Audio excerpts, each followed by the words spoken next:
Welcome to APTN National News. I'm Melissa Ridgen. With the devastating news of 215 children being found in a mass grave near the former residential school in Kamloops, British Columbia, APTN's Tina House has just returned from there and has this about a story of a survivor who shared what it was like to be forced to attend that school. A warning, this may be difficult for some viewers.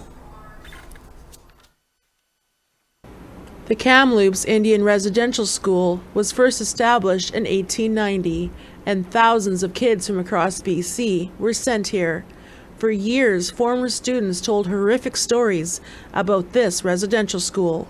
Stories of sexual and physical abuse from nuns, priests, and workers, and even stories about how kids just completely disappeared. Now, with the 215 kids that were discovered in a mass unmarked grave, the memorial outside the school is growing by the minute. Rose Miller is almost 80 years old now, and she's a former student here along with many of her other family members.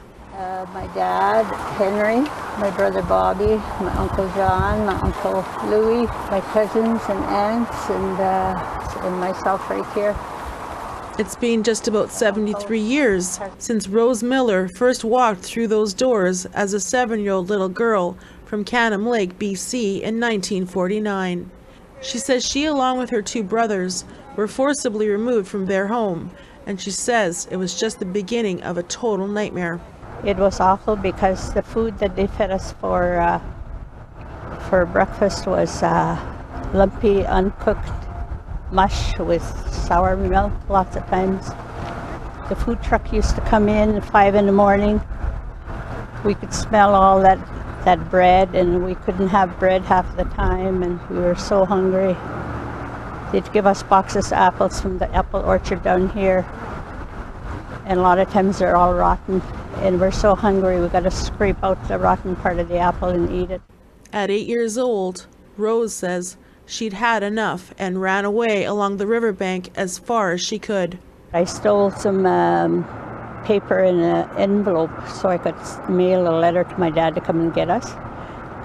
And then we got caught, so they took all of us girls who used to play down here by the river here, and they took everybody into the dorm and they made us strip down to our panties. There was 3 of us. Well, we called it bloomers, that's all they gave us. So then they had a great big strap. It must have been about a 1/4 inch or a 1/2 inch. And I just remember the nun pulling up her sleeves like this and jumping and hitting us on the back about 10 times with that strap. And then we had to get our hair cut really short and real short up here. It was shortly after that brutal beating, Rose and her siblings were picked up by their father to never return after enduring 3 years of abuse. APTN got exclusive access inside the former Kamloops Indian Residential School, and Rose joined us on a tour of her formal residential school. We had to clean everything. Yeah, some people were punished and they would have to scrub these stairs with a toothbrush. And as she continued to walk the hallways, memories just came flooding back like it happened yesterday as she entered the chapel. This is the heebie-jeebie place, the evil place. This is where some of the boys went upstairs to make room for them in here. There used to be pews all along here. Girls' side, this boys' side. You'd have a aisle all along here. And up there was where the priest said the mass. We were told if we didn't pray, we're going to go burn in hell, or the Romans are going to come and rape us and burn our eyes out and burn our hands and our feet and burn off our fingernails. So we pray all the harder. In essence, this really was hell. Yeah. Here in this place, yeah. This was hell. Yeah. So it was pretty horrid when you think about how the religion controlled us. Miller isn't surprised by the discovery of the 215 children found buried on the property. She believes there's likely more. Out of respect to the community and the young victims, APTN will not be showing the site where they were found until more ceremonial work is completed. Grief sadness and sorrow now grip this entire community as they come to terms with the fact that 215 children were buried here on this former Indian residential school property. Leaders from across the country are demanding a full criminal investigation, as well as more resources to search every residential school across Canada. Tina House, APTN National News, to Kamloops. Thank you, Tina. The National Indian Residential School Crisis Line is available for survivors who might need help or support. That number is 1-866-925-4419. Well, in the wake of that horrific discovery in Kamloops, messages of distress and outrage continue to pour in. Prime Minister Justin Trudeau, he promised action while an emotional address came from NDP leader Jagmeet Singh. Jamie Pashagumskam reports. Flags on Parliament Hill and around Ottawa have been flying at half-mast since Sunday, out of respect for the 215 Indigenous children whose remains were found near the former Kamloops Indian Residential School in BC. At Monday's press conference, Prime Minister Trudeau promised concrete actions for the families and survivors. As a dad, I can't imagine what it would feel like to have my kids taken away from me. And as Prime Minister, I am appalled by the shameful policy that stole Indigenous children from their communities. Our thoughts are with Te Kamloops, Te Secwépemc First Nation, and with all Indigenous communities across Canada. Since the news and over the weekend, pairs of shoes and other items were placed around the eternal flame on Parliament Hill in memory of the children who never returned home from residential schools. Meanwhile, NDP leader Jagmeet Singh called for an emergency debate to be held in the House of Commons. They need to be working with Indigenous communities in partnership to investigate and fully fund the investigation of other sites, because the sad reality is this isn't the last site. There's many others that have been found, and there will be more that will be found. And the Indigenous community deserves to have the justice of making sure that every site like this is uncovered. At the press conference earlier this morning, Singh was asked if he had a message for the families of the 215 children. Visibly moved, the party leader appeared to be fighting back tears and was speechless for a long period of time. Finally, he managed to utter a promise.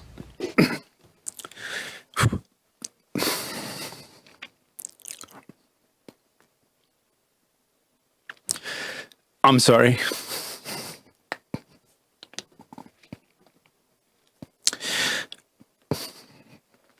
We're going to fight for justice for you.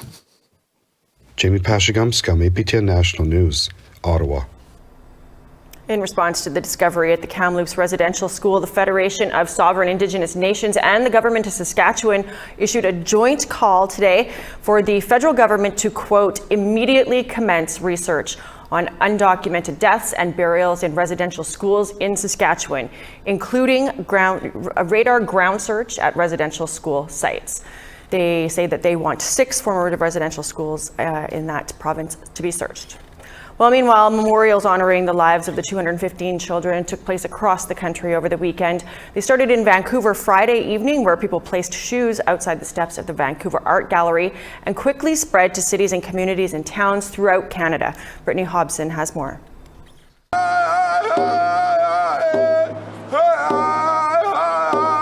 Rows upon rows of shoes line these stairs, each one representing the lives of the 215 children who never returned home from the Kamloops Indian Residential School.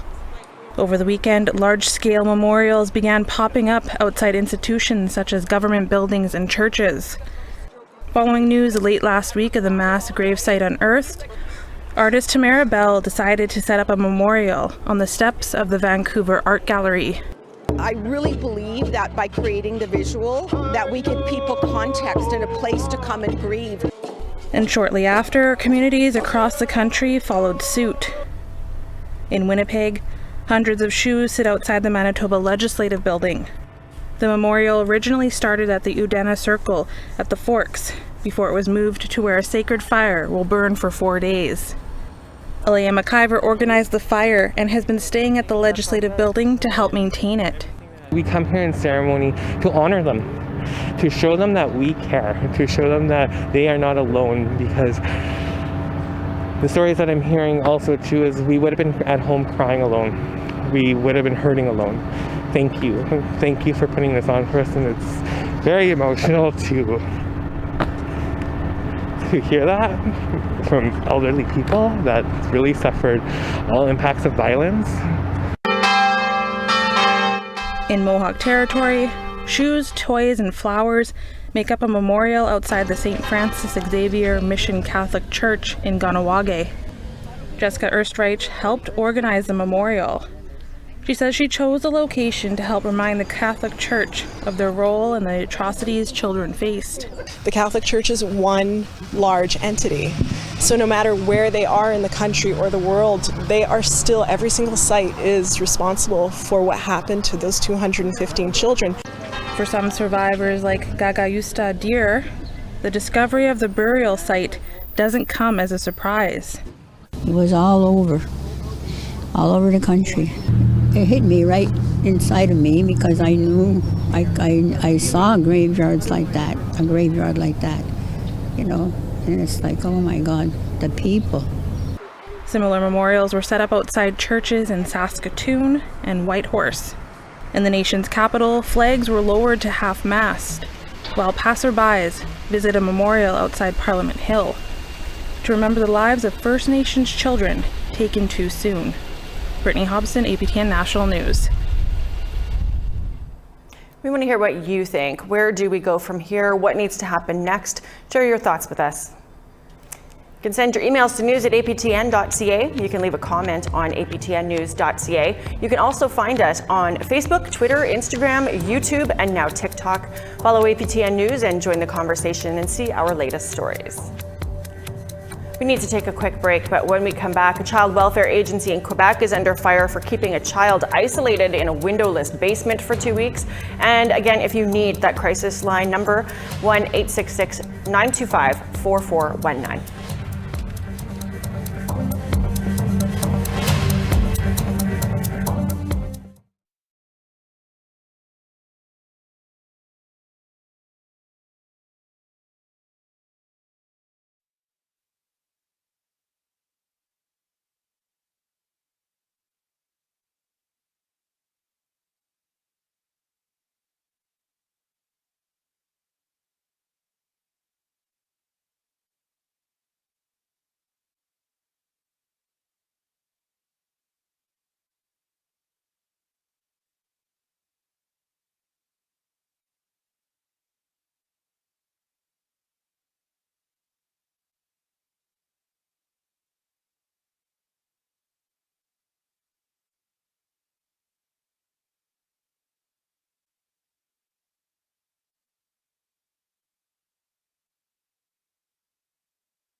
Welcome back. A child welfare agency in Montreal is under fire after an Indigenous teen was forced to self-isolate in a windowless basement for several days.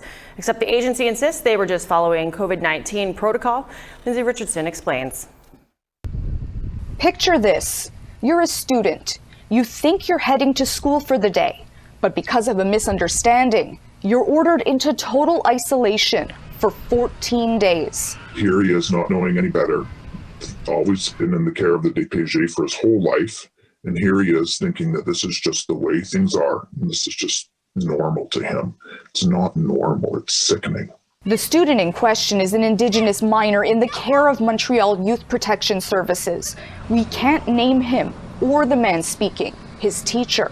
My student needed to get his school supplies because the school had been closed down on the Tuesday as a result of a bridge collapse here in Montreal. He was sent to school anyway from the group home. They didn't know or didn't get the news that that the school was closed. Batshaw is the child welfare agency overseeing the file. They felt the youth might have been exposed to COVID during the detour, so they ordered him into segregation, but never performed a COVID test. The room, however, has been described to me and confirmed by the people who work there as a windowless cement room in a basement. My student had a chair and a bed, and that was all. They had removed his cell phone and means of communication other than schoolwork. Batshaw's alleged treatment of Indigenous youth has been criticized before. 2 weeks ago, a report from the Quebec Human Rights Commission found the Regional Health Authority overseeing Batshaw chronically violates Indigenous kids' right to education and the full development of their human and cultural potential. In a statement to APTN, however, they assured isolation does not mean leaving young people to themselves. The presence of an educator is assured, in addition to offering them several sources of entertainment. The teacher says the reality was a lot less personal. They referred to an algorithm, and I don't know if you can hear a little bit the emotion in my voice. They referred to an algorithm that they use to determine how to treat a student. And my reaction was, in my mind, I thought, you are reducing this young person to a number and using a mathematical formula to determine an outcome for him. And they felt comfortable reducing him to a number. And they keep telling us that they follow a very strict algorithm. Sounds very robotic and mathematical. Amanda Moniz works for the Montreal Indigenous Community Network. They jumped on board quickly to call out what they feel is a human rights violation. But after a meeting with health board officials, they say their concerns were dismissed. They were so resistant. It was incredible. It became very clear that they were there to just let us talk and express concerns, and just so that they could appease us, that they could check a box off a list and say that, oh, we heard them. But really nothing was done. By the time the groups convened late last week, the youth in question had allegedly spent 3 or 4 days locked up. His teacher says a formal complaint is in the works. You do not, in 2021, reduce a young Indigenous person to a number and say that the algorithm told you to do it. That is a complete, utter failure in the system, and I would suggest a moral failure too. The health board promised to release the youth if a COVID test came back negative.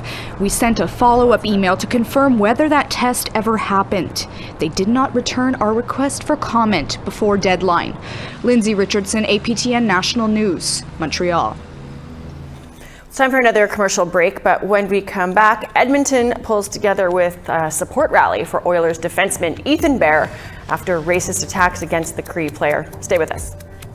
So today, we bring a message of hope, reconciliation, a spirit of kindness and love, unconditional love.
Welcome back. It's time now for our photo of the day.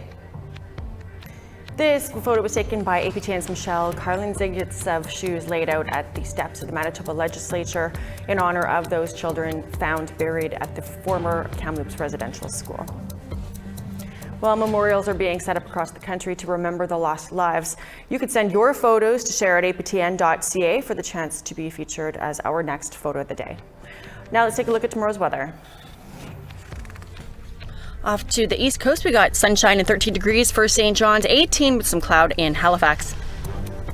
The Grand River, sunshine and 13, sunny in Nain, 4 degrees. Lots of sun in southern Quebec, Sept-Îles, 12 degrees, 18 in Montreal.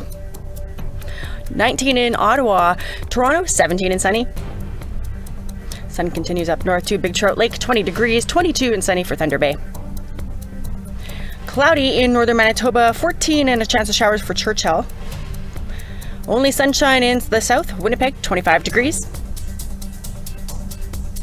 20 and a chance of showers for Swift Current, Yorkton and Regina, both cloudy, and 19.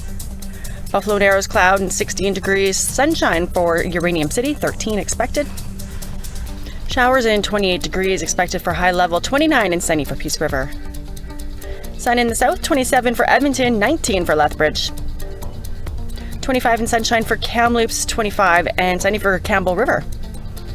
Smithers, showers in 20 degrees, 25 and sun for Fort Nelson.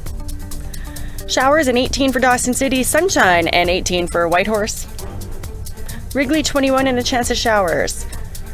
3 and snow for Fort McPherson. Polytech, 1 with a mix of sun and cloud. 1 and snow for Baker Lake, New Yacht, sunshine, 0 degrees. Kenite, flurries, 1 degree, Gluluk -2, and clear skies.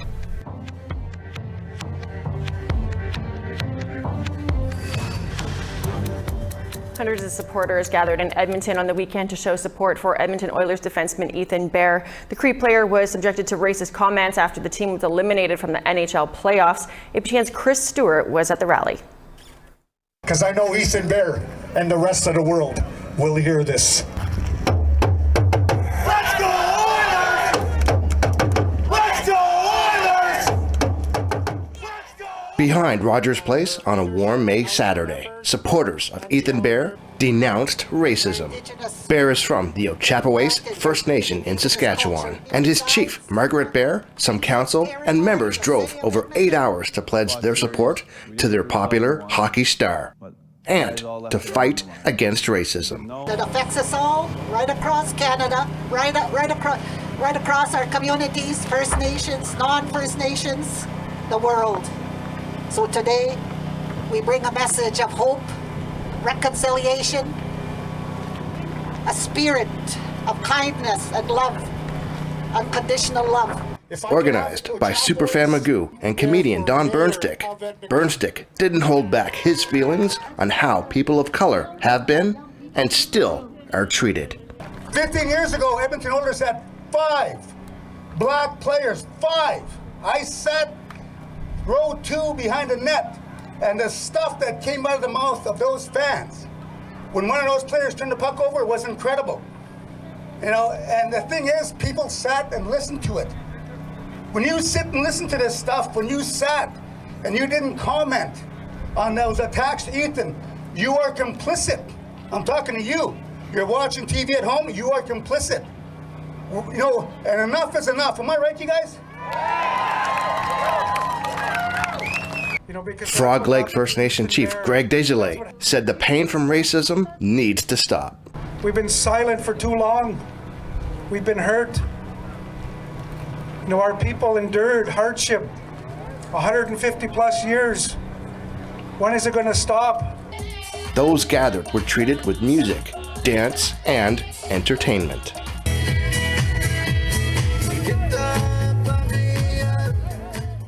And a quick visit from Ethan Bear, who drove by in his truck and shook hands with fans. Those who attended said enough is enough. Personally, myself, I have been a victim of racism in playing sports, so that's why I come today to show my support, and I think it's very important.